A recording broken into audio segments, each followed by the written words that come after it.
நின்ற சீர் நெடுமாற நாயனார் அவர்களுடைய வரலாறை இன்னைக்கு நம்ம பார்க்கலாம். மதுரை ஆட்சி செஞ்சுட்டு வந்த பாண்டியர் குலத்துல பிறந்தவர் தான் இந்த மாறனாருங்கிறவர்.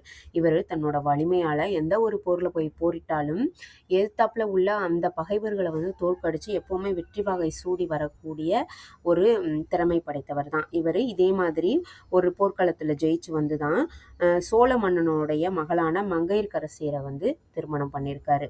இவருக்கு சமண சமயத்துல தான் ஆர்வம் அதிகமாக இருந்திருக்கு. ஆனால் இவருடைய மனைவியாரோ பயங்கரமான சிவ வழிபாடு பண்ணக்கூடியவங்க. சிவ வழிபாடாக இருக்கட்டும், பொறுமையாக இருக்கட்டும், மெய்யறிவு, இது எல்லாமே இவங்களை பார்க்கறக்கு திருஞான சம்பந்தரை வர வச்சிருக்கு. திருஞான சம்பந்தருடைய கைகளால் மாறனாரும் திருநீர் பூச பெற்று புண்ணியமும் பெற்றிருக்காரு.